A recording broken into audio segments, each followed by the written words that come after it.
लेखक संघ का आभारी हूँ और जो विषय दिया गया है वो है राम राज्य के मूल्य और वर्तमान समय।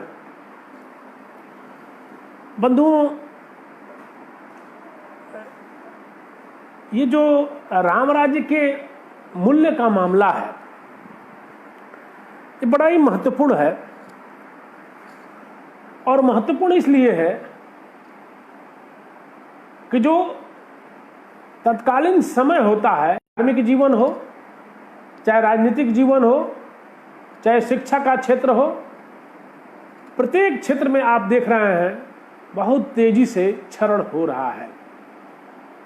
और जब जब समाज जीवन में या जीवन के विभिन्न पहलुओं में जब जब मूल्यों का क्षरण होता है तब तब राम राज्य की जो मूल्य है वो प्रासंगिक हो जाते हैं। भले राम राज्य के मूल्य का, राम राज्य शब्द का इस्तेमाल न होता हुआ हो, लेकिन मूल्य ये हमेशा ही कह सकते हैं आपकी प्रासंगिक रहे।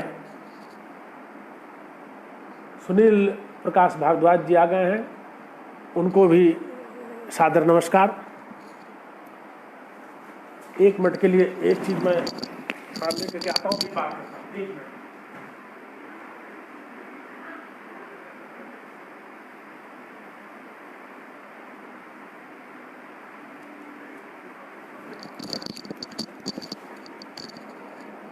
एक विषय था जिसके लिए मुझे लगा को विषय भी आना जरूरी है। जब राम राज्य की बात हम करते हैं तो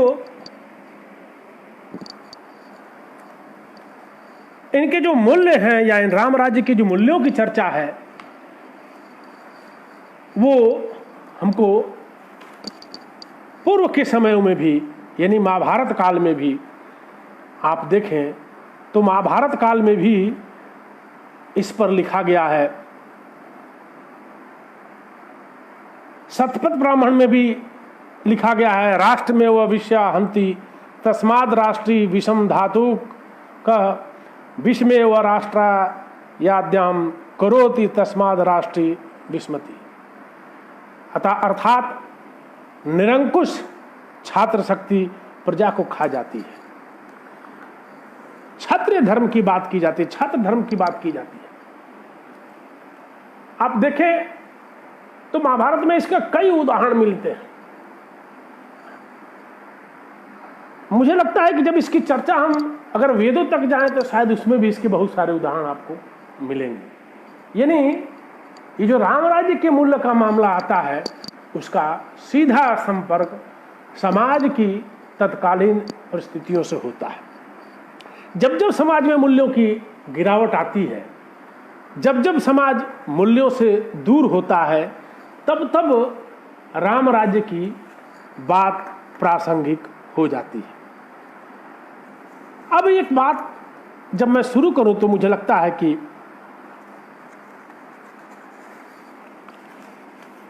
इसको थोड़ा सा इसके मूल में चलकर इस तत्व को समझ करके कि राज्य की जरूरत क्यों पड़ती है, समाज जीवन में राज्य की क्या जरूरत है।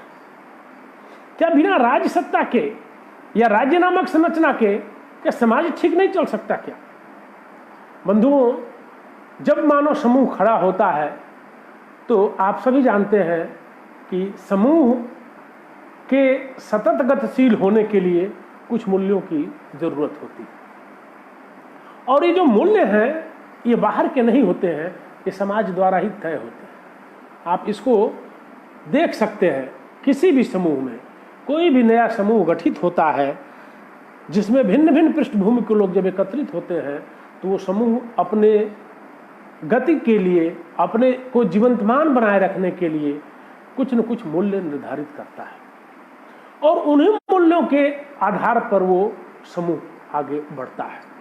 और जब तक उन मूल्यों के आधार पर समूह आगे बढ़ता है तब तक निश्चित तौर से वो समूह समाज के लिए अधिक उपयोगी होता है।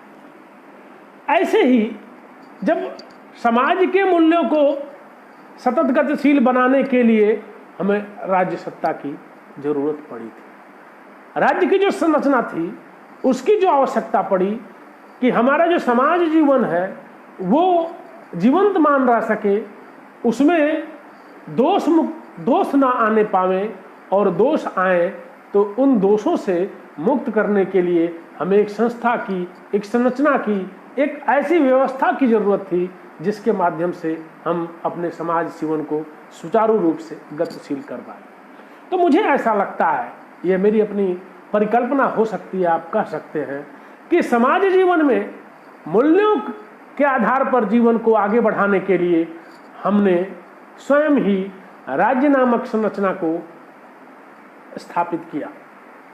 अब जब राज्य की संरचना स्थापित होती है, और ये जो राज्य की संरचना होती है ये भी थोड़ा ध्यान देने की जरूरत है, क्योंकि वर्तमान समय में इस पर भी विचार करने की जरूरत है। ये जो राज्य संरचना होती है इसकी दो तरह की सत्ताएं होती हैं, एक स्थूल सत्ता और दूसरा एक सूक्ष्म सत्ता होती है। आप देखें कि अगर वर्तमान राज्य की व्यवस्था को ही देखें तो कितने लोग हैं जो लोग संविधान को पूरी तरह से पढ़े हैं, कितने लोग हैं जो सभी कानूनों को पढ़े हैं, कितने लोग हैं जो जितने तरह की विधि व्यवस्थाएं स्थापित की गई हैं उनका ज्ञान रखते हैं। आप पाएंगे कि बहुत छोटा तबका है जो इन चीजों के बारे में जानता है। अधिकांश जो बड़ी संख्या है, बड़ी आबादी है, वो स्वतः में ये मान के चलती है कि जो परंपरा से उसको मूल्य मिले हुए हैं उन्हीं में वो राजसत्ता के मूल्यों को देखती है और उसी के आधार पर वो अपना आचरण या व्यवहार करती है। ये जो सूक्ष्म रूप से राज्य नामक संरचना, व्यवस्था नामक संरचना, नीति नामक संरचना, नैतिकता नामक जो संरचना हमारे मन मस्तिष्क में रहती है वही हमें मर्यादा में रखती है और वही हमको समाज जीवन के संचालन में उपयोगी होती है। और जो दूसरी राज्य संरचना, जो स्थूल सत्ताएं हैं जिनको आप देख रहे हैं, इन सत्ताओं के कारण से समस्याएं पैदा होती हैं। आप देख रहे हैं जो कानून बन रहे हैं राज्य सरकारों द्वारा, या जो कहें स्टेट जिसको हम कहते हैं, जो सत्ता राज सत्ता है, इसके द्वारा जो कानून बनाए जाते हैं, आप देखेंगे उन कानूनों में कितनी खामियां आती होती हैं। उन सारी खामियों के बावजूद जो सामान्य जीवन है वो अपने वो जो सूक्ष्म मूल्य जिनको वो मस्तिष्क में अपने रखता है, जो उसको नीति की व्यवस्था, जो नैतिकता है, जो नीति है, ये भी कह सकते हैं कि समाज के जो राज्य नामक संरचना है उसी का मूल्य है और उसी मूल्य से जो सामान्य व्यक्ति है वो संचालित होता है। तो मुझे लगता है कि जब हम राज्य या राम राज्य की बात करते हैं तो कहीं न कहीं से ये जो हमारे मस्तिष्क में सूक्ष्म रूप में राज्य नामक संरचना विद्यमान होती है उसी की हम चर्चा करते हैं। नित्यानंद जी भी आ गए हैं, उनको भी सादर नमस्कार। राजकिशोर सिन्हा जी आ गए हैं, उनको भी सादर नमस्कार। आज हम लोग जिस विषय पर बात करने जा रहे हैं, विषय बहुत ही लंबा है, लेकिन मैंने एक दृष्टि से इस पर विचार किया है। वो दृष्टि है तो यद्यपि साहित्य की, लेकिन जब इसका एक किसी वैचारिक अधिष्ठान को हम समझने में लगते हैं या कोई वैचारिक कह सकते हैं हमें आधार मिल जाता है तो उससे शायद वो बातें और अधिक समझ में आती हैं। और इस दृष्टि से मैं जब पढ़ रहा था, जब राम राज्य की अवधारणा को समझने की कोशिश कर रहा था, तो मुझे लगा कि नहीं, निश्चित तौर से जब हम राम राज्य कहते हैं तो कहीं से भी यह कोई बहुत पुरानी अवधारणा नहीं। आदित्य विक्रम जी भी आ गए हैं, उनको भी सादर नमस्कार। एक कहीं न कहीं से हमारे मस्तिष्क में बैठी हुई बात है कि जब हम राम राज्य की बात करते हैं तो यह राम राज्य हमको अतीत में कहीं ले जाता है, हमें प्राचीन काल में लेके जाता है, हमें आज से हजारों हजार साल पहले ले जाने की कोशिश करता है। और लोगों का जो अपना एक पूर्वाग्रह है अपने अतीत को लेकर के, उस पूर्वाग्रह के कारण से इसको लोग मान लेते हैं कि यह एक तरह का ढकोसला है, यह एक तरह का कह सकते हैं ऑर्थोडॉक्स प्रतिक्रियावादी लोगों की विचार है। मैं इसी पर आज आप सबके बीच चर्चा करने के लिए आया हूं। और मैं बहुत बड़ा अध्येता नहीं हूं राम कथा का, लेकिन मैंने जो समझा है कि राम कथा में जब हम प्रवेश करते हैं तो जीवन के ऐसे तमाम मूल्य हैं कि एक भी यदि मूल्य को हम समझ लेते हैं तो हम उस आनंद को निश्चित तौर से प्राप्त करते हैं। और इसी कड़ी में मैंने तुलसी के राम राज्य को समझने की कोशिश की है। और सबसे पहले मैं आचार्य रामचंद्र शुक्ल के माध्यम से तुलसीदास के एक छंद को खोलने की कोशिश करूंगा। राजकुमार पांडे जी भी आ गए हैं, उनको भी सादर नमस्कार। राजेश्वर उनियाल जी भी आ गए हैं, उनको भी मेरा सादर नमस्कार। अब मैं जब रामचंद्र शुक्ल के का नाम ले रहा हूं तो उनका एक महत्वपूर्ण निबंध है श्रद्धा भक्ति। और श्रद्धा भक्ति जो निबंध लिखते हैं उसमें शुक्ल जी ने श्रद्धा और प्रेम इनको लेकर बड़े सूक्ष्म विश्लेषण किया है। श्रद्धा और प्रेम ये दो ऐसे मूल्य हैं जो जीवित समाज में पाए जाते हैं। श्रद्धा और मूल्य ऐसे मूल्य हैं जिनको आप शाश्वत मूल्य भी कह सकते हैं, क्योंकि जहाँ जीवन है वहाँ ये पाया जाता है। श्रद्धा और प्रेम का जो मूल्य है ये मनुष्य में ही नहीं मनुष्यतर में भी पाया जाता है। मनुष्य से इतर जितनी भी जीवमान सत्ताएं हैं उन सब में भी इन मूल्यों को आप पाएंगे। पशुओं में पाएंगे, पक्षियों में पाएंगे, तमाम जो भी जीव जगत के जीवमान सत्ता है जिसमें जीव है उन सब में ये मूल्य विराजमान है। और ये ऐसा मूल्य है कि इस मूल्य को जब हम समझते हैं तो हमें इस मूल्य के माध्यम से भी राम राज्य को और तुलसीदास को समझने में बड़ी सहायता मिलती है। तो जो श्रद्धा और भक्ति निबंध है, श्रद्धा भक्ति निबंध, इसमें श्रद्धा को समझाते हुए शुक्ल जी क्या कहते हैं इसको समझें, आप देखें। वो कहते हैं, लिखते हैं कि किसी मनुष्य में जन साधारण से विशेष गुण व शक्ति का विकास देख उसके संबंध में जो एक अस्थाई आनंद पद्धति हृदय में स्थापित हो जाती है उसे श्रद्धा कहते हैं। श्रद्धा महत्व की आनंदपूर्ण स्वीकृति के साथ साथ पूज्य बुद्धि का संचार है।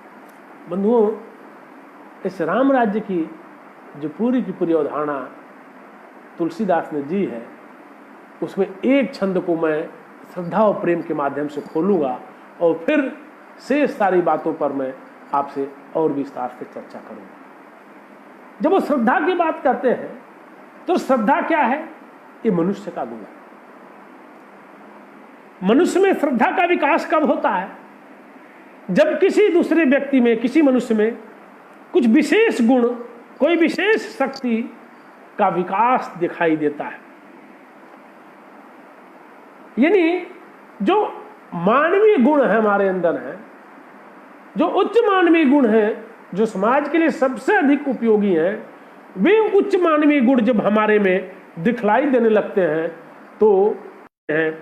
और यह जो आनंदपूर्ण स्वीकृति है, इस आनंद पद्धति को शुक्ल जी कहते हैं, यही श्रद्धा है।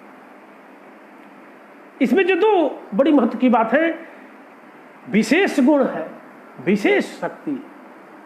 अब विशेष गुण और विशेष शक्ति, ये विशेष क्यों है? क्योंकि ये समाज के हित में काम करने वाला। शक्ति और विशेष गुण ये दोनों नकारात्मक और सकारात्मक दोनों होते हैं। आप देख सकते हैं शक्ति, अगर हमारे पास शक्ति है, बल है, गुण है, तो वो समाज हित में भी लगा सकते हैं और समाज के लिए नकारात्मक भी उसका प्रयोग कर सकते हैं। ये दोनों चीजें आज हमारे आप सबके सामने देखने को मिल रही। जब वो समाज शक्ति, जब वो विशेष शक्ति, विशेष गुण समाज हित में काम करता है तो ऐसे व्यक्ति के प्रति हमारे मन में श्रद्धा होती है। शुक्ल जी इसको और साफ करते हुए लिखते हैं कि यदि हमें निश्चित हो जाए कि कोई मनुष्य बड़ा वीर, बड़ा सज्जन, बड़ा गुणी, बड़ा दानी, बड़ा विद्वान, बड़ा परोपकारी, वह बड़ा धर्मात्मा है, तो वह हमारे आनंद का एक विषय हो जाता है।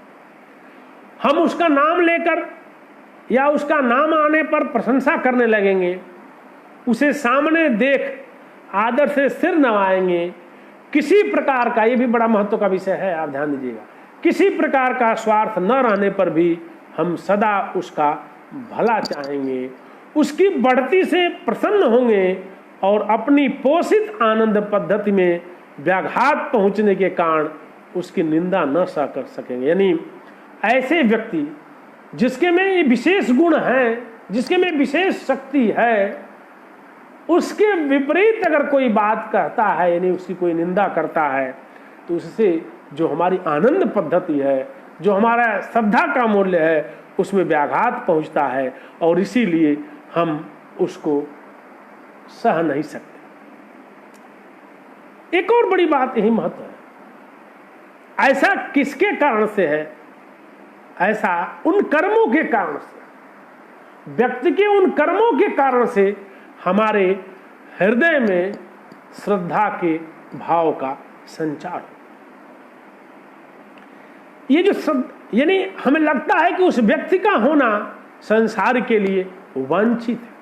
इसका जो मूल मामला है कि ऐसे उच्च मूल्यों को धारण करने वाले व्यक्ति का होना समाज के लिए, संसार के लिए वांछनीय है। और ऐसा जो व्यक्ति होता है, ऐसा जो करता है होता है, वह हमें कर्मों के लिए प्रेरित करता है।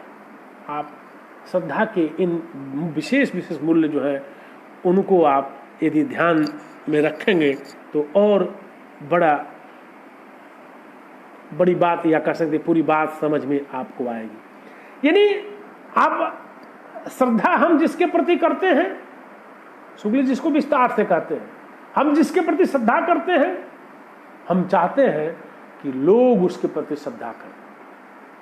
हम जिसके प्रति श्रद्धा करते हैं, हमारी ये भावना होती है कि उसके श्रद्धा का जो क्षेत्र है वो और अधिक विस्तृत हो जाए। इसीलिए जब उस व्यक्ति के बारे में कोई बात हम सुनते हैं, कोई नकारात्मक चीज आती है, तो हम उससे दुखी होते हैं। शुक्ल जी श्रद्धा और प्रेम को विस्तारित करते हुए, उसके मूल्य को और व्याख्यायित करते हुए कहते हैं कि श्रद्धा में जहां विस्तार होता है वहीं प्रेम में संकोच होता है। हम जिसके प्रति श्रद्धा करते हैं, हम चाहते हैं कि लोग उसके प्रति श्रद्धा करें, लेकिन हम जिससे प्रेम करते हैं, हमें कतई नहीं चाहते कि उससे सभी लोग प्रेम करें। अब ऐसे में आप यदि रामचरितमानस को देखें, पूरे मानस को देखें आप, तो आप पाते हैं कि इस पूरे मानस में श्री राम के चरित्र का गान है। आप यदि मानस को पूरा पढ़ते हैं, मानस के बारे में यदि आप समाज से भी मूल्यों को उठाते हैं कि मानस को पढ़कर के मन में क्या भावना आती है, तो आप पाएंगे कि मानस में राम के सद्गुणों का ही बखान है। मानस में उन सारे प्रसंगों से जिन प्रसंगों से राम के चरित्र पर कहीं न कहीं से कोई छींटा भी पड़ता है, कहीं न कहीं से चरित्र में कहीं से कोई कमी दिखाई पड़ती है, ऐसे कोई प्रक्षिप्त अंश कहीं से आ गए हैं, तुलसीदास ने उन सभी प्रक्षिप्त अंशों को बाहर रखा। तुलसीदास ऐसे राम के चरित्र को गाते हैं जो उच्च मानवीय गुणों को धारण कर, जिनके लिए व्यक्तिगत मूल्यों से अधिक महत्व समाज का मूल्य धारण कर महत्व रखता है, उससे अधिक महत्व अपनी प्रजा के कह सकते हैं एक एक जो परिधि का व्यक्ति है उसका जीवन जिसके लिए महत्व रखता है, ऐसे मूल्यों को आप पाएंगे कि रामचरित मानस में संत तुलसीदास ने रखा है। अब आप विचार करिए कि एक ऐसा चरित्र, राम ऐसे चरित्र हैं जो सबके कह सकते हैं सबके श्रद्धा के पात्र। राम का जो चरित्र गान है, राम उच्च मूल्यों को धारण करने वाले व्यक्ति हैं। ऐसे राम जब त्रैलोक के राजा बैठते हैं, मित्रपाल जी आ गए हैं, उनको भी मेरा सादर नमस्कार। ऐसे राम जो सबकी श्रद्धा के पात्र हैं, जिनके प्रति पूरा राष्ट्र जो है श्रद्धा का दृष्टिकोण रखता है, ऐसे व्यक्ति राजा रामचंद्र जब त्रिलोक के राजा बनते हैं तो आप देखें तुलसीदास क्या कहते हैं। उस एक छंद को हम जब समझेंगे तो निश्चित तौर से और बहुत सारी बातें खुलेंगी और यहीं से हम राम राज्य के मूल्यों की चर्चा को आगे बढ़ाएंगे। राम राज्य बैठे त्रैलोका, राजा राम राजा बनते हैं, हर्षित भय गए सब शोका।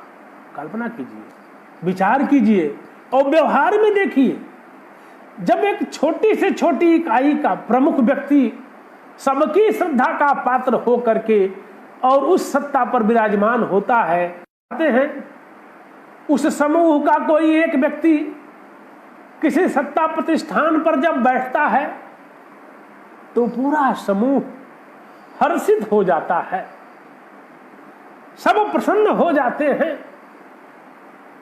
और दो गुण हैं, दो मूल्य हैं, हर्षित और शोक, और दोनों दो विरोधी विपरीत मूल्य।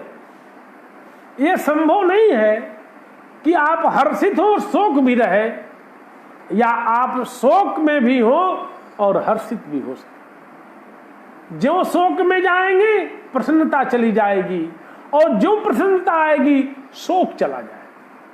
तब ऐसे राजा राम जब राजा बनते हैं, जो सबके श्रद्धा के पात्र हैं, तो सभी लोग हर्षित होते हैं। हर्षित भय गए सब शोका, और सबके सभी तरह के शोक चले जाते हैं, उनके सभी तरह की पीड़ा चली जाती है। वो पीड़ा जाएगी भी, क्यों जाएगी? क्योंकि जो श्रद्धा का पात्र राजा बना है, जिसके प्रति सबके मन में भाव है, वो चाहता है कि सब उसके प्रति श्रद्धा करें, तो कोई भी ऐसा काम वो नहीं करेगा जिसके कारण उसके श्रद्धा के पात्र में कोई कहीं से कमी दिखलाई। और जब सबके सब अपने ऐसे राजा का जिसके प्रति श्रद्धा रखते हैं, सब उसके श्रद्धा का विस्तार करना चाहेंगे, तो उनका शोक दूर होगा। और शोक जो दूर होगा वो कैसे दूर होगा? बैर उन कर काहू सन कोई। ऐसे समाज में, ऐसे राज्य में जिसके राजा सबकी श्रद्धा का पात्र है, एक दूसरे से बैर स्वतः खत्म हो जाए। बैर होने का आधार क्या है? बैर क्यों होता है? बैर होने में दो चीजें काम करती हैं। एक तो व्यक्ति होता है जिसको लगता है कि मेरे साथ न्याय नहीं हुआ। जब उसकी श्रद्धा का कोई व्यक्ति, कोई पात्र सत्ता शिखर पर बैठता है, तो उसको लगता है कि नहीं, अब जो हमारा राजा है, क्योंकि वो श्रद्धा का पात्र है, उच्च मानवीय गुणों को धारण करता है, तो वो अन्याय नहीं होने देगा। तो वो उसको, उसका बैर उस भाव से खत्म होगा। और दूसरा व्यक्ति एक ऐसे, या दूसरा मूल्य ऐसा है कि जब कोई सत्ता में बैठता है व्यक्ति, तो एक व्यक्ति होता है जिसको लगता है कि नहीं, फला व्यक्ति इस कुर्सी पर बैठा है तो मेरा पक्ष लेगा। जब उसको भी पता है, वो भी चाहता है कि हमारे इस राजा का के प्रति सबके मन में श्रद्धा आए, तो वो भी बैर को खत्म करेगा। और इस तरह से बैर उन कर काहू सन कोई। जब सबकी श्रद्धा का पात्र राजा है, तो किसी से कोई बैर नहीं होगा। और जब बैर नहीं होगा तो राम प्रताप विषमता हो। राम का प्रताप क्या है? इस प्रताप के कारण कैसे विषमता खत्म हो जाती है? ये जो विषमता है, ये विषमता खत्म होने का आधार एक है कि जो हमारा राजा हुआ है वो सबकी श्रद्धा का पात्र है, और सबकी श्रद्धा का पात्र होने के नाते सबके मन में यह एक विश्वास है, वो एक उच्च मूल्यों को धारण करने वाला है। जब उच्च मानवीय मूल्य हम कहते हैं तो अभी मैं शुक्ल जी की बात को ही कह रहा था कि शुक्ल जी साहब कहते हैं कि श्रद्धा किसके प्रति होती है? जिसके बारे में हमारे मन में वो बड़ा वीर है। अगर वीर राजा है तो पता है कि वो अन्याय नहीं होने, बड़ा सज्जन है। अगर राजा सज्जन है तो पता है, जनता जानती है, प्रजा जानती है कि वो दुर्जन को संरक्षण नहीं देगा, यानी सज्जन शक्तियों को ही प्रश्रय देगा। वो बड़ा गुणी है तो गुणहीन को महत्व नहीं देगा। वो बड़ा दानी है तो वो किसी को कमी नहीं रहने देगा। वो विद्वान है तो विषय को समझेगा, परोपकारी है, धर्मात्मा है, तो इन सारे गुणों को, इन सारे मूल्यों को वो समाज में लाना चाहेगा। और ऐसा व्यक्ति जब इस त्रिलोक का राजा होता है तो उसके प्रताप से सभी तरह की विषमताएं खत्म हो जाती। बंधुओं, यह एक छंद था। इस छंद को मैंने श्रद्धा और भक्ति के मूल्य के आधार पर समझने की कोशिश की। अब मैं एक और प्रसंग है, वो बड़ा महत्वपूर्ण प्रसंग है जिसकी चर्चा करना जरूरी है। वो चर्चा इस क्यों जरूरी है? क्योंकि अब आपने समझ लिया कि तुलसी के जो राम है, राजा राम है, वो कैसे राजा हैं। वो सबकी श्रद्धा के पात्र राजा हैं, और उसके लिए उस राम के चरित्र को तुलसीदास ने पूरा गढ़ा है। ऐसे ही नहीं दे दिया, ऐसे गढ़ा है उसको, जो कहीं से भी उस चरित्र में कमी नहीं आने दी है। उस ऐसे चरित्र को खड़ा किया है जिसके लिए व्यक्तिगत मूल्य से बड़ा समाज मूल्य है, राष्ट्र का मूल्य उसके लिए अधिक महत्व का है। निजी अपने बातों को वो त्यागता है, पूरा जीवन अपना वो समर्पित करता है समाज के लिए। अब तुलसी को क्यों जरूरत पड़ी? तो इसके लिए एक बड़ा बढ़िया दृष्टांत है या तथ्य है, वल्लभाचार्य का कृष्णाश्रय। यह कृष्णाश्रय स्तोत्र है। यह एक तथ्य है, यह कोई कल्पित बात नहीं है। 1478 में इनका जन्म हुआ वल्लभाचार्य जी का, 1530 तक रहे, यानी 15वीं और 16वीं शताब्दी, 15वीं शताब्दी का उत्तरार्ध और 16वीं शताब्दी का पूर्वार्ध, ये दोनों समय वो देख रहे हैं। ये दोनों समय देख रहे हैं तो मैं कह सकता हूं कि वल्लभाचार्य इन 2 सदियों को देख रहे हैं। इन 2 सदियों की क्या स्थिति है, इसके लिए थोड़ा सा समझने के लिए हमें इनके इस कृष्णाश्रय स्तोत्र को पढ़ना होगा। है थोड़ा लंबा, मैं पूरा नहीं पढ़ूंगा, बस कुछ बातें आपके सामने रखूंगा। तो उस समय का दृश्य कैसा, वो दृश्य देखिए। सर्व मार्गेषु नष्टेषु कलौ च खल धर्मिणी प्रचंड प्रचुरे लोके कृष्ण एव गतिर्मम। इस कलयुग में धर्म के सभी मार्ग नष्ट हो गए, विश्व में अधर्म और पाखंड का बाहुल्य कृष्ण एव गतिर्मम। दुर्जनों से आक्रांत देशों में, पापपूर्ण स्थानों में, सज्जनों की पीड़ा से व्यग्र संसार में, ये समय को बता रहे हैं कि उस समय में कैसा है। गंगादि तीर्थ वर्षेषु दुष्टैरेवावृतेषु तिरोहिताधि देवेषु कृष्ण एव गतिर्मम। गंगा आदि प्रमुख तीर्थ भी दुष्टों द्वारा घिरे हुए हैं, प्रत्यक्ष देवस्थान लुप्त हो गए। अहंकार विमूढ़ेषु सत्सु पापानुवर्तिषु लोभ पूज्यार्थ यत्नेषु कृष्ण एव गतिर्मम। अहंकार से मोहित हुए सज्जन व्यक्ति भी पाप का अनुसरण कर रहे हैं। ये आप देख रहे हैं कि उसका उस समय है। और ये वही नहीं है सिर्फ, आप इसको अगर तुलसीदास के यहाँ देखें तो तुलसीदास के यहाँ भी आपको पूरा का पूरा कलयुग वर्णन देखने को मिलता है। उस कलयुग वर्णन में आप इसको देख सकते हैं कि कैसे वह कलयुग में मूल्यों का पतन हो गया। बड़ा सुंदर एक पंक्ति है, और मुझे आजकल क्या मैं कहूँ, लंबे समय से इस पूरे मान सकते हैं कि 90 के दशक से लेकर के 21वीं शताब्दी के दूसरे दशक तक निकल गया, अब हम तीसरे दशक में प्रवेश करने जा रहे हैं। हमें वो पंक्ति बड़ी ही मतलब कह सकते हैं एकदम जैसे लगता है कि हमारी वाणी बड़ी सार्थक लगती। मारक सोई जाको जोज भावा, पंडित सोई जुगाल बजावा। ये पूरा दौर चल रहा है और इसको हम इसी रूप में देख रहे हैं। जीवन में वाणी का और आचरण का, इन दोनों में बड़ा भेद हो गया है। बड़ा भेद कैसा खड़ा हो गया है कि जो हम कहते हैं उसको जीवन में आने नहीं देते। एक हमारे यहां लोक में कहावत है, वो लोक में कहावत क्या है? चौकी और चौका की बात। आज वो चौकी और चौका की बात बहुत अधिक प्रासंगिक हो गई। यानी कौन सा व्यक्ति क्या कहेगा आप उसकी कल्पना नहीं कर सकते। बंधुओं, समय का भी ध्यान है, मैं उसको भी रखूंगा, लेकिन कुछ मूल्यों की चर्चा मैं जरूर करना चाहूँ जिससे समझ में बात आए कि राम राज्य कोई हवा की चीज नहीं। जो राम राज्य की पूरी कल्पना, पूरी की पूरी अवधारणा, कल्पना मैं नहीं कहूंगा, मैं तो पूरी की पूरी अवधारणा ही कहूंगा कि जो पूरी की पूरी अवधारणा तुलसीदास ने रखी है, कोई हवा में नहीं रखी। वो बताते हैं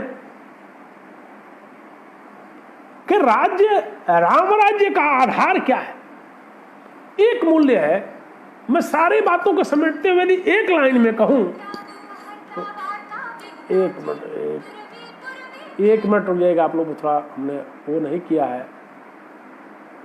एक मिनट, टेक्निकल प्रॉब्लम आ गई थी, मैंने फ्लाइट मोड में नहीं किया था और इसके कारण से तो मैं चर्चा कर रहा था कि संत तुलसीदास ने जिस राम राज्य के मूल्य की बात करते हैं, जब वो राम राज्य के मूल्य कोई बहुत प्राचीन नहीं विषय और न ही कोई वैश्विक कल्पना है। आज भी यदि आप ध्यान से देखें तो आप पाएंगे कि आज भी उन मूल्यों के लिए हम परेशान हैं। ये जो वर्तमान आधुनिक जो लोकतंत्र है, इस लोकतंत्र के लिए जो हम लोग ऐसा मानते हैं कि लोकतंत्र में ऐसी सरकार होनी चाहिए, ऐसा राज्य होना चाहिए, ये तमाम जो घोषणा पत्र होते हैं, इन घोषणा पत्रों को भी आप पढ़ सकते हैं। इन सबके मूल में क्या होता है, ये जानने का विषय है। और ये जो कुछ भी राजनीतिक पार्टियां या जो पूरा लोकतंत्र जिन मूल्यों पर खड़ा हुआ है, उससे आगे के मूल्यों की चर्चा करते हैं। और मैं यहां याद करता हूं दीनदयाल जी को। दीनदयाल जी ने जो एकात्मवादी दृष्टि दी है, यदि उस दृष्टि से हम यदि देखें तो तुलसीदास का जो राम राज्य है वो भारतीय चिंतन परंपरा का होने के नाते एकात्मवादी दृष्टि। आप देखें यदि तो जो राम राज्य है, तुलसी का राम राज्य, उसका एक मूल्य है। और मुझे लगता है एक यदि उस बात को ध्यान में हम रखें तो शायद सारी चीजें उसी में समाहित हैं। एक पंक्ति है जहां तुलसीदास कहते हैं कि जा सुराज प्रिय प्रजा दुखारी, सो नृप अवश्य नरक अधिकारी। ये जो प्रजा है, ये प्रजा ही एकमात्र मूल्य ऐसे है, प्रजा का सुख ही एक मूल्य है जिस मूल्य के आधार पर हम राम राज्य की बात को समझ सकते हैं। तुलसीदास सीधा घोषणा करते हैं कि जिस राजा के राज्य में प्रजा दुखी है वो नरक का अधिकारी, यानी प्रजा का जो सुख है वही मूल्य है, प्रजा का जो सुख है वही मूल है राम राज्य का। अगर प्रजा सुखी है तभी राम राज्य है। अब प्रजा कैसे सुखी रहेगी, इसके लिए पूरे की पूरी जो मूल्य धारणा है उसकी चर्चा करते हैं आर्य श्रीवास्तव जी। आपका भी सादर नमस्कार। प्रशांत पांडे जी आ गए हैं, उनको भी सादर नमस्कार। बीच में अवरोध आ गया था। अब क्या है कि ये जो प्रजा है इसका सुख कैसे है, प्रजा के सुख के आधार है और उसको तुलसीदास ने लिखा है। दैहिक दैविक भौतिक तापा, राम राज का हुई नहीं व्यापा, सब नर कर रही परस्पर प्रीति, चल ही स्वधर्म निरत श्रुति नीति। ये जो प्रजा का सुख है वो तभी हो सकता है जब दैहिक दैविक और भौतिक इन तापों से मुक्त। दैहिक दैविक और भौतिक ये ताप यदि नहीं है तभी राम राज्य स्थापित हो सकता है। ये जो दैहिक दैविक ताप है इनका जो समन्वय सामंजस्य स्थापित राजा कर ले तब वो मान लीजिए कि वो राम राज्य की तरफ बढ़ रहे। आगे क्या कह रहा है, सब नर कर रही परस्पर प्रीति, यानी जहां जनता में परस्पर प्रीति हो, लोग एक दूसरे से प्रेम करते हो, वहां राम राज्य है। राम राज्य में एक दूसरे से प्रेम की बात कही जा रही है। और चल ही स्वधर्म निरत श्रुति नीति, ये जो लोग अपने धर्म के अनुसार, हमारे यहां धर्म की धारणा बहुत साफ है। हमारे यहां धर्म पंथ नहीं है, संप्रदाय नहीं है। हमारे यहां धर्म मनुष्यता के जीवन के लिए जो मानवीय उच्च गुण है उनका आचरण धर्म है। श्रुति और नीति, ये जो नीति है, नीति क्या है, नीति को आप यदि समझेंगे तो ये नीति हमारे आपके द्वारा तय की हुई व्यवस्था है, जिसको हम मानते हैं कि समाज की संरचना के लिए ये जरूरी चीज है, वो नीति है। अब आगे देखिए, जिसको मैं कह रहा था कि तुलसीदास एकात्मवादी दृष्टि रखते हैं। ये भारतीय चिंतन परंपरा है, वो सिर्फ मनुष्यों तक ही नहीं है, मनुष्य से इतर भी वो सुख की कल्पना करते हैं। क्योंकि आप जानते हैं, अगर आपको खूब बढ़िया भोजन दे दिया जाए, खूब अच्छे मकान में रख दिया जाए और बाहर बिजलियां कड़क रही हो, घनघोर बारिश हो रही हो, आपको भोजन अच्छा नहीं लगेगा। आपको खूब बड़े महल में रख दिया जाए, आगे वृक्ष न हो, हवा सुंदर न हो, वो महल अच्छा नहीं लगेगा। यानी हमें सिर्फ घर नहीं चाहिए, हमें सिर्फ मनुष्य नहीं चाहिए, हमें प्रकृति का हर अवयव चाहिए जो हमारे आनंद का विषय हो, हम जिसके आनंद का विषय हो। अब आप देखिए कितनी सुंदर बात है। आप देखिए, ये सिर्फ जीवन नहीं, जीवन से इतर बात कर रहा है। कवि क्या कर रहे हैं, अल्प मृत्यु नहीं कबनु पीरा, सब सुंदर सब विरुज शरीरा, नहीं दरिद्र को दुखी नहीं ना, नहीं कोई अबुध न लक्षण। ऐसा राजा जिसके समय में अल्प मृत्यु न हो। अब अल्प मृत्यु नहीं होती है। आप यदि इसको वर्तमान समय से जोड़ें, आप लोग यदि आंकड़े देखें, अभी एक आंकड़ा आया है कि जो रोड एक्सीडेंट होते हैं, अगर सरकार रोड बनाने में जो पैसा खर्च करती है, अगर उसका जो तंत्र है, जो निर्माण विभाग है, यदि ठीक से उसकी जांच करे, जो ठेकेदार है यदि ठीक से उस सड़क को बनाए, यदि इंजीनियर ठीक से उसका मापन करे कि सही एंगल पर सही मात्रा में चीजें पड़ी हैं कि नहीं, अगर सड़क ठीक हो तो हमारे रोड के एक्सीडेंट का जो औसत है वो बहुत कम हो जाए। सबसे अधिक एक्सीडेंट सड़क के गलत निर्माण से हो रहे हैं। आप कल्पना करिए, अगर ऐसा ना हो, ऐसा तंत्र हो, ऐसी व्यवस्था हो जिसमें राज्य सत्ता से जुड़े हुए जितने संस्थान हैं अगर वो ठीक से काम करने लगे तो आप मान के चलिए कि 50 से 60% जो अल्प आयु में मृत्यु होती है वो रुक जाएगी, अकाल मृत्यु रुक जाएगी। और यही नहीं दरिद्र को दुख ही नहीं, ना कोई दरिद्र होगा ना दुखी होगा, इसको भी आप मान लीजिए। और एक बड़ी महत्व की बात है, आप देखें कि जब सब लोग ठीक से चलने लगेंगे, आज न्याय व्यवस्था क्या है, आज पूरी की पूरी न्याय व्यवस्था जगह जगह प्रश्नांकित हो रही है।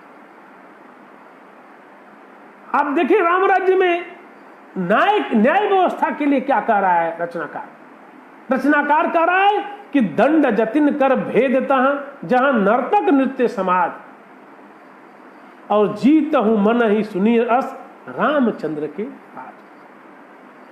ऐसे राम राज्य में दंड केवल सन्यासियों के हाथ में है और भेद नाचने वालों के नृत्य समाज में है और जीतो शब्द केवल मन के जीतने के लिए सुनाई पड़ता है।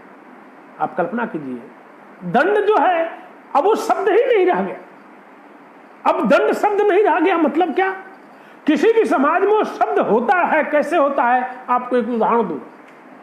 एक ऐसा समाज है, अभी भी आप राजस्थान में जाइए, राजस्थान में क्लास में कक्षा में खड़ा कर दिया गया, ये भी दंड है और दंड में मृत्यु दंड भी है। दंड का इतना अधिक विस्तार हो गया।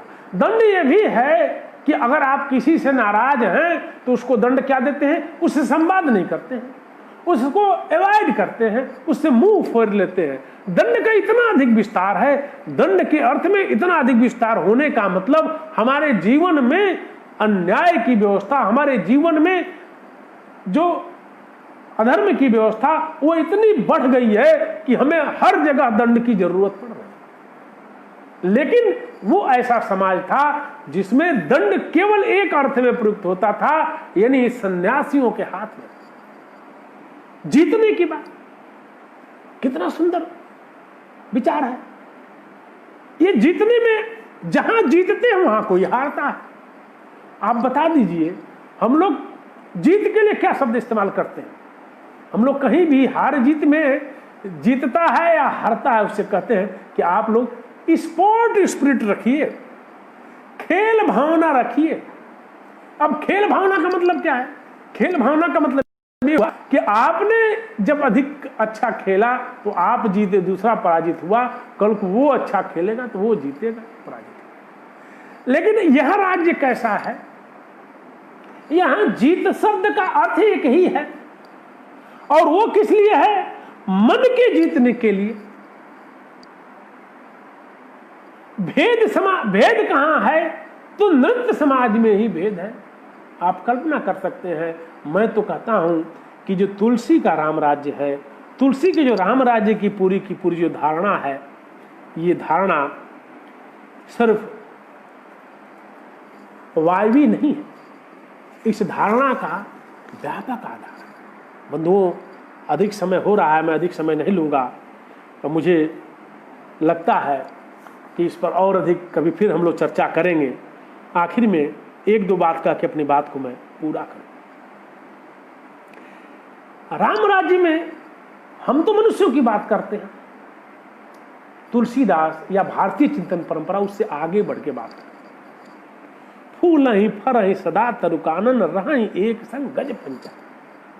ये बड़ी महत्व की बात है। यहां पर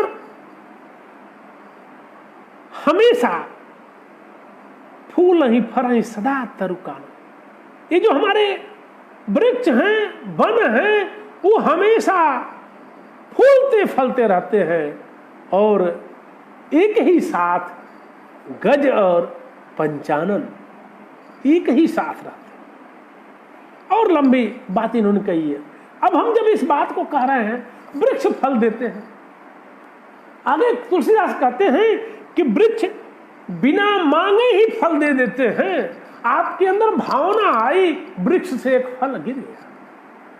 इसका क्या मतलब हुआ? इसको आप इतना स्थूल चमत्कारिक जादू के रूप में मत देखिए, ये सहज है। हम आप सभी एक साथ रहते हैं, एक परिवार में रहते हैं, हमको पता चल जाता है कि मेरी कक्षा का ये विद्यार्थी है, इस विद्यार्थी को इसकी जरूरत पड़ेगी। हम कहते हैं बेटा तुम्हारे पास पैसे हैं कि नहीं है, पैसा है तो ये पुस्तक खरीद लो, और नहीं तो मेरे यहाँ से पुस्तक ले जाना, ये पढ़ना, ये तुम्हारे लिए बड़ा उपयोगी होगा। मैंने प्रयोग किया, मैं बच्चों को लेके गया बुक फेयर, और जब मैंने उनसे किताबें उनको खरीदवाई, उनको जब मैंने पुस्तकालय दिखाया, तो वो उन्होंने मुक्त कंठ से कहा कि सर हमने तो दुनिया ही नहीं देखी। हमें याद है एक बच्चे को मैं लेके गया पुस्तकालय में, दिल्ली विश्वविद्यालय के, उसका प्रेमचंद पर काम चल रहा है। उसने कहा सर ये तो खाली प्रेमचंद की ही पुस्तक यहाँ दिख रही है। मैंने कहा बच्चा मैं जानता था, इसीलिए तुमको यहाँ ले आया। बच्चे को क्या चाहिए इसका बोध हमें है। तुलसीदास केवल मनुष्य की बात नहीं कर रही, हमारे सामने वालों को क्या हमसे चाहिए, क्या चीज हमारे पास है जो हम उसको दे सकते हैं, ये वृक्षों तक में भावना है। राम राज्य वैसा है। और वृक्ष फल कब देगा? अभी मैं आपको उदाहरण दे रहा हूं अपने ही इसी मौसम का। मेरे गांव आम के वृक्ष हैं, कई वृक्ष हैं, पहले भी होता था, पता चला जब मैं सुनता था वो बचा ही नहीं, हम सब तोड़ ले जाते हैं। अब की बार एक मेरा भाई आया, गांव खेती करा रहा, मेरा भी आना जाना हफ्ते में 2-3 बार हो जाता है। मैं गया तो उसने कहा कि सर्वेश ये फल ठीक से वृक्ष नहीं दे रहा है, हम इस बार इसमें दवा डलवा रहे हैं, इसकी हम थोड़ा व्यवस्था करा रहे हैं, पानी डलवा रहे हैं, इसकी मिट्टी किनारे लगवा रहे हैं, अगर ये फल दे देगा तो ठीक है, नहीं तो इस पर हम लोग विचार करना होगा, इससे काम चलाएंगे दूसरा। इस बार खूब फल हुआ, महीनों से घर वाले खा रहे हैं, हमारे यहां भी 1 बोरा भेजी। भाई वृक्ष का हम तो ख्याल रखें, वृक्ष के पोषण का यदि हम ख्याल रखेंगे तो वृक्ष को पता है, हमसे अधिक वो जानता है कि हमको कब क्या चाहिए। और आप बताइए, बारिश हो रही है, बड़ी अच्छी बारिश हो रही है, पूरा देश आपदा में पड़ा हुआ है। पूरा देश जब आपदा में पड़ा हुआ है तो प्रकृति को पता है कि हमें क्या चाहिए। आप कल्पना नहीं कर सकते, मेरा वही भाई पिछले 20 दिनों से रोज खेत में रह रहा है। क्यों? इस परमात्मा ने, इस प्रकृति ने हमें जल दिया है, अब इसमें थोड़ा सा भी अपना पानी चलवा दिया तो क्या हो जाएगा, हमारी फसल अच्छी हो जाएगी। लगभग 15 बीघे की रोपनी करा दिया, अब 5-7-8 बीघे आप करना कर सकते हैं क्या? जिसका 1-2 बीघा था, मुझे पता है, भाग करके लोग लड़के गए, पूरा परिवार इकट्ठा करके खुद जिनकी 1-2 बीघे खेती वो करा रहे थे कि बारिश हुई है। पता है ईश्वर को, परमात्मा को पता है, हम तो ईश्वरवादी लोग हैं, हमें पता है कि ये प्रकृति हमेशा जल दे रही है क्योंकि हमें जल की जरूरत है। आपको पता है इस बार जो हमारा खाद्यान्न का उत्पादन हुआ है 5.9% से अधिक हुआ। अगर सिर्फ इस सामान्य स्थिति होती तो आप कल्पना नहीं कर सकते। मेरे एक मित्र अर्थशास्त्री उन्होंने कहा कि अगर सामान्य स्थिति होती तो इस बार जीडीपी ग्रोथ हमारी 10% होती। यानी इस आपदा कोरोना काल में हमें प्रकृति बचा रही है, वो पता है उसको कि हमें क्या चाहिए। गेहूं खूब उत्पादन कराया और आगे आने वाला जो ये फसल है इसमें भी हम अच्छा उत्पादन देगी।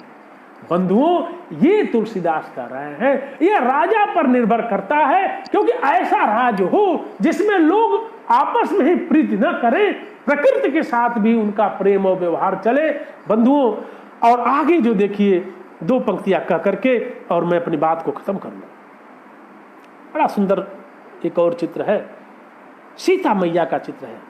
यद्यपि गृह सेवक सेवकिनी विपुल सदा से निज कर गृह परिचर्या करई रामचंद्र आयस अनुसर। तमाम सेविकाओं के होते हुए भी जो सीता है वो एक सामान्य गृहिणी की तरह घर में काम कर रही है। ये कर्म का सम्मान है। एक कर्म प्रधान जो सृष्टि है, कर्म प्रधान संरचना है। हमारा जो समाज रहा है ये काम को अधिक महत्व देने वाला रहा है। बंधुओं, मैं जिस परिवार से हूं मुझे पता है, मुझे गौ माता को खिलाना आता है। बचपन में खेतों में काम किया है। मुझे याद है कि मेरी दादी माँ, मेरी बड़ी माँ सब उपले भी पाते, गोबर का काम कर।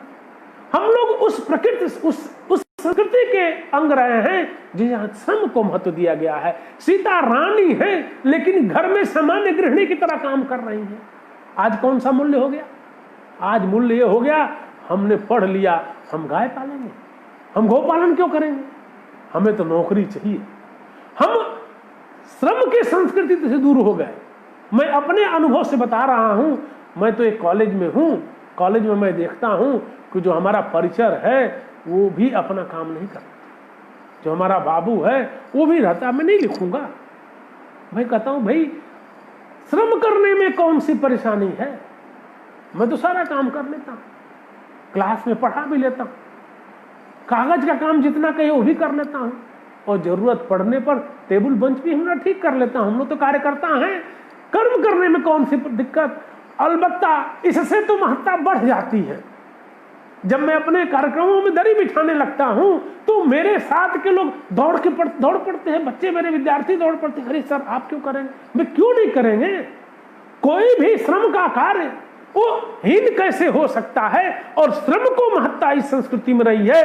तभी संत रविदास ने कहा है, श्रम को ईश्वर जानकर जो पूजे दिन रैन। श्रम को ईश्वर जानकर जो पूजे दिन रैन। रविदास कहे संसार में मिले तिन्हीं सदा सुख चैन। ऐसे व्यक्ति को ईश्वर, आगे भी वो कहते हैं कि ऐसे व्यक्ति के घर राम आकर के स्वयं मिलते हैं जो श्रम की संस्कृति को महत्व देता है। तो संत रविदास कहते हैं, जिह्वा से ओमकार कर हथम सो कर का। हाथ ओमकार नहीं करेगा, ओमकार तो जिह्वा करेगी, हाथ तो कार करेगा, काम करेगा। श्रम संस्कृति की महत्ता हो तो इसमें श्रम संस्कृति को महत्व दिया है। और आखिर में राजा का जो मूल्य दृष्टिकोण देखिए, राजा सबको निर्देश देता है, लेकिन ये जो राजा रामचंद्र है, जो राम राज्य का राजा है, वो क्या कहता है? उसके बात को सुनिए। सोई सेवक प्रियतम मम सोई, मम अनुशासन माने जोई। मेरे लिए मेरा जो अनुशासन माने वो मुझे प्रिय है। लेकिन आगे क्या कहते हैं? जो अनीति कछु भाखो भाई, शब्द का इस्तेमाल किया, भाखो और भाई, तो मोहि बरजऊ भय बिसराई। ये राजा है, क्या कहता है कि मेरे अनुशासन को आप माने, वो मेरे लिए प्रिय है। लेकिन यदि जो अनीति कछु भाखो महाई, हे भाई, भाई कौन है? यहां देखिए, भाई कह रहा है। राजा अपनी प्रजा को भाई बंधु मानता है, वो अपना निजी रिश्तेदार मानता है, अपने कुल गोत्र का मानता है, परिवार का सदस्य मानता है। इसीलिए आप देखें हमारे यहाँ प्रजा को अधिक महत्व दिया गया है। राजा को पिता के समान माना गया है कि जिस तरह से व्यक्ति अपने पुत्रों के लिए काम करता है, वैसे ही राजा अपनी प्रजा के लिए काम करता है। ऐसे लोगों से राजा क्या कह रहा है कि हे भाई सुनो, यदि मैं कुछ अनीति भाखों यदि कहता हूं, यदि मेरे तरफ से कोई अनीति की बात हो जाती है तो मोहि बरजऊ भय बिसराही, तो मुझे बरजना, मना करना, मुझे बताना, क्या करके? भय बिसराई। भय नहीं करना, भय को भूल करके बिसर जाना और मुझे बताना। बंधुओं, ऐसा राजा जब बनेगा, ऐसे जब मूल्य समाज में स्थापित होंगे तो वही राम राज्य होगा। और इसी के साथ में अपनी बात को विराम दूंगा। तुलसीदास ने और बहुत सारे मूल्यों की चर्चा की है और इसीलिए मैं कहता हूं कि संत तुलसीदास का जो राम राज्य है, वो जिस राम राज्य की बात करते हैं वो इस समाज में, इस जीवित समाज का राम राज्य है। और वो जीवित समाज में राम राज्य स्थापित करना, यही हमारा लक्ष्य है। और जब हम उसको प्राप्त कर लेंगे तो उसका एक ही मूल्य होगा कि हमारी पूरी की पूरी प्रजा सुखारी हो जाएगी, दुखारी नहीं होगी। ये हमारा लक्ष्य है। बंधुओं, आज की बात यही मैं अपने पूरी कर रहा हूं। आप सभी को बहुत बहुत नमस्कार। आप सब ने हमको सुना और आगे जो भी बंधु हमारे सुनेंगे, इन मूल्यों पर थोड़ा और विचार करेंगे तो निश्चित तौर से राम राज्य को, जो कल्पना लोक की बात लोग कहते हैं, उनको बताना पड़ेगा कि राम राज्य कल्पना लोक का विषय नहीं है, राम राज्य इसी समाज का विषय है। और उसी राम राज्य के लिए चाहे जो जिस तरह से आना चाहता हो, कोई ये नहीं कह सकता कि वो प्रजा को दुखारी बनाने के लिए राजा बनना चाहता है।